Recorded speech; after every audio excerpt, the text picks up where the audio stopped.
రైట్గా breaking news చూస్తున్నాం. AP మద్యం కేసులో సిట్ అధికారులు దూకుడు పెంచారు. ఈ కేసులో ఒక్కొక్కరి ప్రమేయంపై ఆరా తీస్తోంది. ఇందులో భాగంగా మాజీ ఎంపీ విజయసాయిరెడ్డికి సిట్ మరోసారి నోటీసులు జారీ చేసింది. ఇప్పటికీ విజయసాయిని ఓసారి విచారించారు, మరోసారి కూడా విచారిస్తామని ఆ సమయంలోనే విజయసాయిరెడ్డికి తెలిపారు.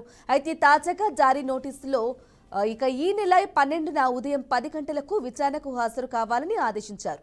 ఏప్రిల్ 18న తొలిసారి విచారణకు హాజరైన సమయంలో లిక్కర్ కేసులో కేసిరెడ్డి రాజశేఖర్ రెడ్డి పాత్రతో పాటు మిగిలిన నిందితుల వివరాలను కూడా సిట్ అధికారులు విజయసాయిరెడ్డిని వివరించారు.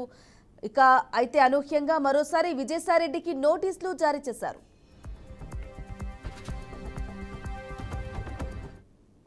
లైట్గా ఇదే విషయానికి సంబంధించి పూర్తి సమాచారం మా ప్రతినిధి నాయుడు అందిస్తారు. నాయుడు చెప్పండి, ఏపీ లిక్కర్ స్కామ్ కేసులో విజయసాయిరెడ్డికి సిట్ నోటీసులు జారీ చేసి ఈ నెల 12వ తేదీన హాజరు కావాలని అని చెప్పినట్లుగా తెలుస్తోంది. మరి దానికి సంబంధించిన అప్డేట్స్ ఏంటి?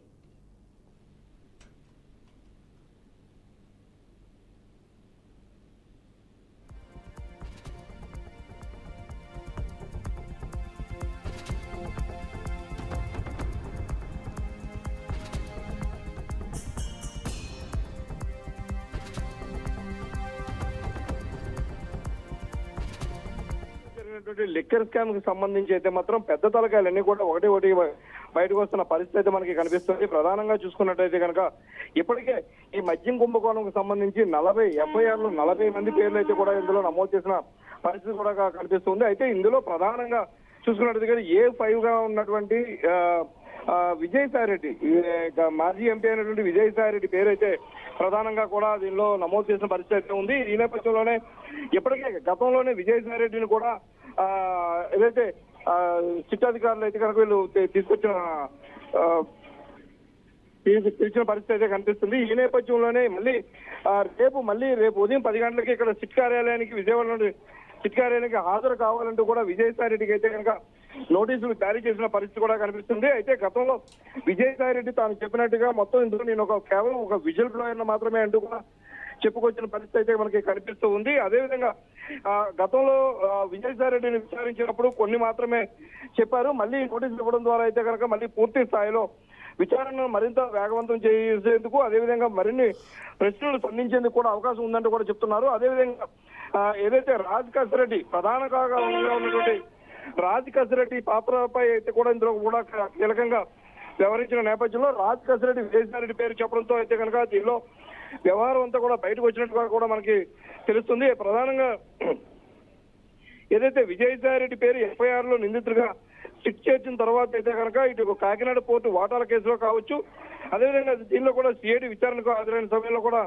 ఈ మద్యం ముడుపుల వ్యవహారం కూడా నోరు విప్పిన పరిస్థితి కూడా మనకి కనిపిస్తుంది. ఏదైతే గతంలో వైసీపీలో నెంబర్ 2గా ఉన్నటువంటి విజయసాయిరెడ్డి ఇందులో మద్యం కుంభకోణంలో కీలకంగా వ్యవహరించారని, అదేవిధంగా మొత్తం ముడుపుల వ్యవహారానికి సంబంధించి ఏ రూపాయి ఎక్కడికి వెళ్ళింది అన్నది మాత్రం కేవలం విజయసాయిరెడ్డికి మాత్రమే తెలుసంటూ కూడా సిట్ అధికారులు ఒక కన్క్లూజన్కి వచ్చినట్టుగా కూడా తెలుస్తుంది.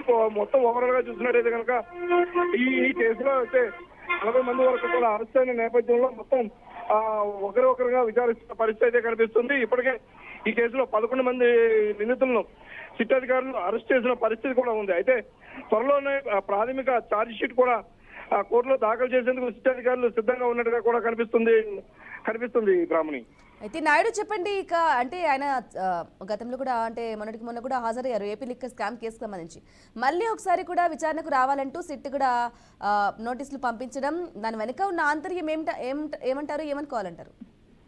చూడొచ్చు, ప్రధానంగా చూసుకున్నట్టయితే కనుక గతంలో ఈయనొక కేసుకు సంబంధించి పిలిచినప్పుడు అందులో మద్యం ముడుపుల కుంభకోణం సంబంధించి అందరి బట్టలు విప్పుతానంటూ కూడా ఆయన నిర్భయంగా కూడా చెప్పడం చూస్తూ ఉంటే కనుక ఇందులో మొత్తం అంటే ఓవరాల్ గా ఈ మద్యం కుంభకోణం సంబంధించి మొత్తం అంతా కూడా కథ అంతా కూడా విజయసాయిరెడ్డి నడిపినట్టుగా కూడా ఇందులో మనకి ప్రధానంగా కూడా వీళ్ళు సిట్ అధికారులు ఒక కన్క్లూజన్కి వచ్చిన పరిస్థితి కూడా కనిపిస్తుంది. అయితే ఏదైతే A5 గా ఉన్నటువంటి విజయసాయిరెడ్డి ద్వారానే ఇవన్నీ కూడా జరిగినట్టుగా కూడా మొత్తం ఈ కుంభకోణం అంతా కూడా స్కెచ్ నడిచినట్టుగా కూడా తెలుస్తూ ఉంది. అదేవిధంగా చూసుకున్నట్టయితే కనుక ఏదైతే ఈయన ఒక చార్టెడ్ అకౌంటెంట్ కావడంతో అయితే కనుక లెక్కలను తారుమారు చేయడం, అదే లెక్కలను మేనేజ్ చేయడం ఈయన మహా దిట్టగా కూడా పేరున్న నేపథ్యంలోనే మొత్తం రాజకేశ్వరరెడ్డి ద్వారా మొత్తం ముడుపులన్నీ కూడా ఎవరి నుంచి ఎక్కడికి వెళ్ళాయి, ఎవరి దగ్గర నుంచి ఎంత మొత్తంలో వచ్చింది అన్నది మొత్తం కేవలం విజయసాయి రెడ్డికి మాత్రమే తెలిసే అవకాశం ఉందంటూ కూడా సిట్ అధికారులు అయితే కనుక ఒక అంచనాకు వచ్చిన పరిస్థితి కూడా కనిపిస్తుంది. అదేవిధంగా చూసుకున్నట్టు కనుక రాజకేశ్వరరెడ్డిని అరెస్ట్ చేసిన తర్వాత విజయసాయి రెడ్డి పేరును కూడా చేర్చడంతో అయితే మాత్రం దీనికి ఒక స్ట్రక్చర్ గా కూడా కనిపిస్తుంది. అంటే ప్రధానంగా ఎవరైతే విజయసాయి రెడ్డి నెంబర్ 2 గా ఉన్నారో నెంబర్ 2 ద్వారానే మొత్తం ఇవన్నీ కూడా ముడుపుల వ్యవహారం అంతా కూడా నడిచిందంటూ కూడా చెప్పుకుంటూ వస్తున్న పరిస్థితి అయితే ఉంది. దీనిలో అదేవిధంగా చూసుకుంటే మద్యం నూతన పాలసీకి సంబంధించి సమావేశం సందర్భంగా కూడా అదేవిధంగా తాడేపల్లి నివాసానికి డైరెక్ట్ ఇస్తున్న ఒకే వ్యక్తిగా కూడా విజయసాయి రెడ్డి పేరు ఉండడం, అదేవిధంగా చూసుకున్నట్టయితే కనుక ఈయన ఒక చార్టెడ్ అకౌంటెంట్ కావడం, అదేవిధంగా నెంబర్ 2 గా ఉండడం,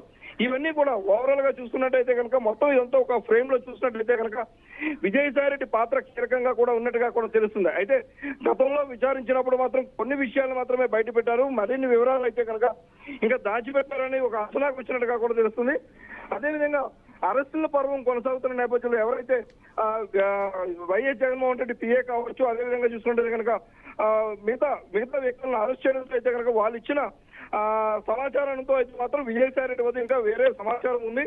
ఆ సమాచారాన్ని బయటపెట్టడంలో అయితే దాపరికం పాటించారంటూ కూడా సిట్ అధికారులు ఒక కన్క్లూజన్ వచ్చిన నేపథ్యంలోనే అందుకనే దీనికి సంబంధించి కూడా మళ్ళీ సిట్ అధికారులు నోటీసులు ఇచ్చి రేపు సిట్ కార్యాలయానికి రావాల్సిందిగా కూడా ఈయనకి సమన్లు పంపించిన పరిస్థితి అయితే ఉంది. అయితే సిట్ అధికారుల ముందు ఎటువంటి సమాచారం ఇస్తారన్నది అయితే మాత్రం ఇది ఒక ప్రశ్నార్థకంగానే ఉంది. ఎందుకంటే సమాచారం ఇవ్వాలనుకుంటే మొదట్లోనే ఉండేది, కానీ మళ్ళీ సమాచారం మళ్ళీ పూర్తిగా ఇస్తారనే నమ్మకంతో అయితే కనుక వీళ్ళు సిట్ అధికారులు పిలుస్తున్నారు. కానీ విజయసాయి రెడ్డి ఎంత మేర తోడ్పాటును అందిస్తారన్నదే మాత్రం ఒకటి ప్రశ్నార్థకంగానే కనిపిస్తుంది. Brahmani. Right Naidu, thank you for the updates.